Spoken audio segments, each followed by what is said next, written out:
Kennedy. I'm a multi-genre author, and on today's vlog I just really wanted to talk about, where I'm at with my writing and what's going on, what projects I'm working on, and just some ideas that I've been having for some other books. So at the moment I just feel kind of inundated, as I'm sure you can appreciate, all the other authors out there, with so many ideas that I just keep floating through my head. And I do have a notepad where I write all my ideas down.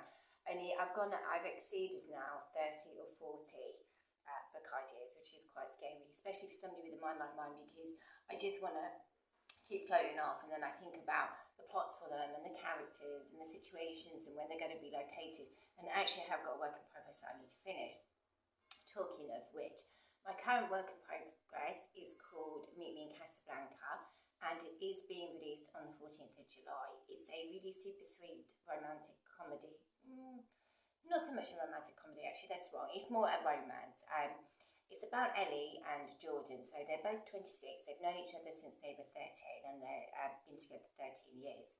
They live in a little small town called Bridgeton, and their lives have just been going on pretty much autopilot. And Ellie has realised that, at 26, her life is on autopilot. And she just decides that she wants to jack in her job. She's a program developer, so she jacks in her job and she goes off to Morocco. And after Morocco, she wants to go to Egypt. So she takes herself on a trip to Casablanca, and she leaves Jordan behind, who's kind of heartbroken. I mean, he can't leave because he's got responsibilities with his father's business, and his father's just had a heart attack. So Ellie's decided that she's a little bit scared of taking the next steps in this relationship. As much as she loves Jordan, she still feels conflicted because, she's just 26. She's scared of the big marriage word. She's scared that Jordan wants to have children. And she just feels that, life's been on autopilot for so long, and maybe that she needs to go out and discover new things. So she takes herself off to Casablanca, and she meets the drop-dead gorgeous, handsome, very sexy billionaire Omar, who happens to just step in her taxi one day. And she's really angry at him for invading her privacy, and the first few moments of her time in Casablanca as she's in the taxi on the way to her hotel. So this is a little bit small town romance, enemies to lovers, but it's also a story of growing up, becoming a more mature woman, realising that you love your life, but maybe there's something better out there. And what happens when you meet somebody else who completely sweeps you off your feet? I mean, that hasn't happened to me. I'm in a really secure relationship, and I'm absolutely in love with the man that I'm with, and we've been together 16 years. But it does happen to people, and it could happen to anybody. And Omar basically chases after Ellie because he doesn't realise that she's got another man. So this story is, it's romantic. It's got massive pangs of what can Ellie do? She's got so much conflict in her. And I've just been writing this morning. I've done about 2,000 words today. I'm actually on 80,000 words of my current work in progress. And I feel a little bit drained. And I don't know about yourselves, but just putting myself in Ellie's position, where she has all this conflict that's going on inside her when she's on the yacht with Omar about, oh my God, what do I choose? Do I choose the life I know? Do I choose this more glamorous, more exciting life? And what about these feelings that I'm having for Omar? So she has just got so much conflict going on in her at the moment. But having said that, I've really enjoyed writing this book, although at some points it's really drained me, just putting myself emotionally in the place of Ellie. I think that you would really love this book. Ellie is a really nice girl. She's just confused now. She's just so confused with life. She doesn't know if she wants to be there or she wants to be in Casablanca. She doesn't know if she still wants to be with Jordan and go down that road of marriage, children, living in a small town, never really doing anything else beyond that. I mean, sure, the odd holidays. Or if she wants to be with the man that's actually setting her heart on fire, it's making it race, her pulse is going through the roof. He's just absolutely everything that you dream about and that you read about in books. And so it's a really fantastic little story. And after this book is finished, which is going to be this week, I will be sending it out to ARC readers. So if you do want to be an ARC reader for Meet Me in Casablanca, then please do let me know. Just drop some comments below. You can find me on all my social media channels just by googling Kerry Kennedy author. And let's talk. I'm working on the form for that so that I can get it out to ARC reviewers, which is quite exciting for me. And then after that, I'm having a break. I have produced something like 13 bags in just under 2 years. 3 of them are audio bags. And I'm just feeling a little bit like, I want to slap myself, because I have so many ideas that come into me, like I touched on at the beginning of this thing. And I finish one project, I do a load of marketing on it and spiel about it, and then I start writing the next one. So I don't know, are you that kind of author? Do you just go from one project to the next project and not really having a break in between? I feel that I get so excited when I'm wrapping up a cup to dive into the next project, but I'm actually going to physically try to stop myself from going into the next project.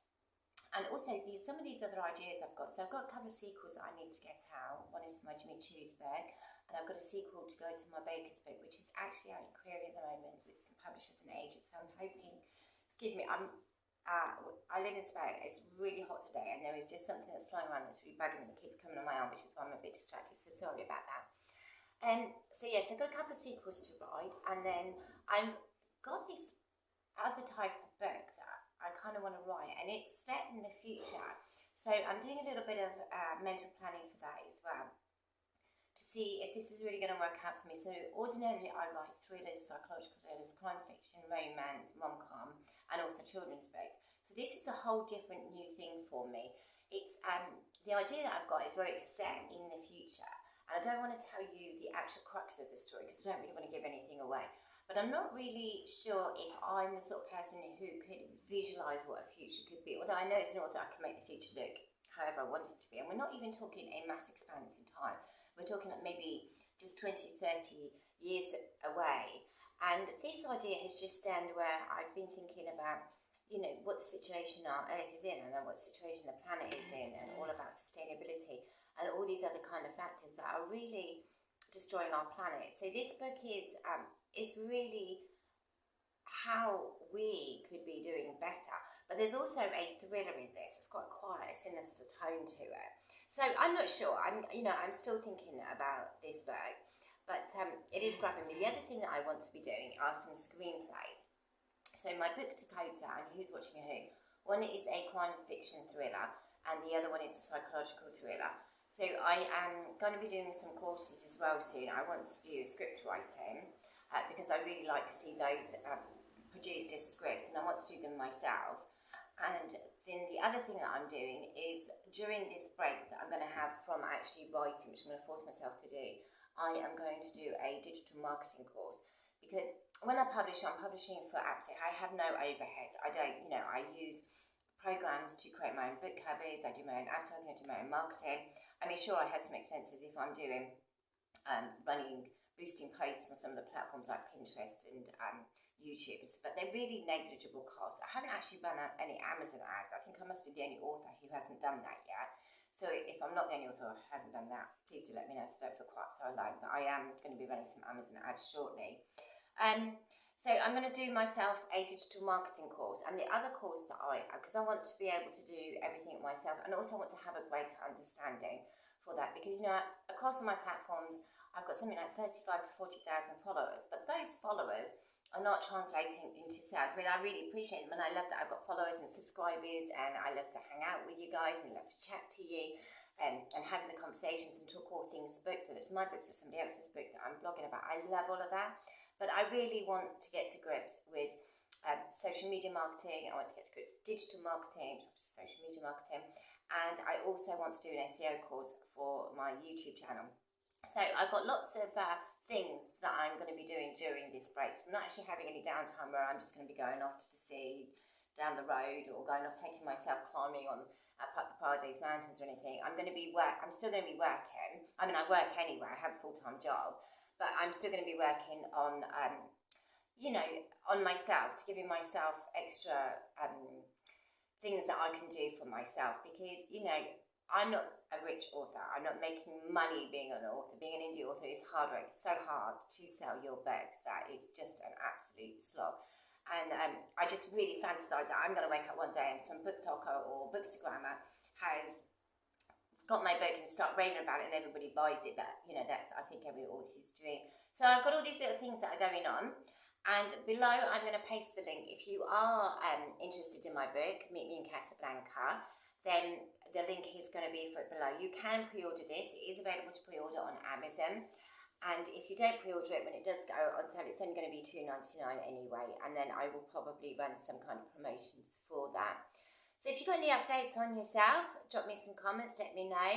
Any courses that you think you could recommend, be interested in that. Or if you just want to say hi, then just say hi. Because, I love to engage with you all. I like to chat to you.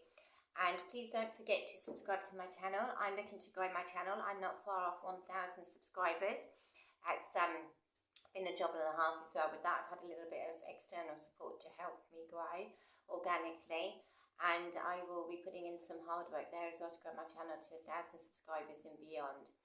It'd be nice, thank you for joining me today. I always appreciate it when you stop whatever you're doing and you listen to me warbling on and talking about my books or somebody else's book. I really appreciate that it's your time that you're giving up to listen to me. I hope you have a wonderful day. It's Monday afternoon here. It's just gone 3 o'clock here in sunny Spain and the temperature's just starting to rise. So I am going to knock my day on the head very, very shortly and take a little break. Take care.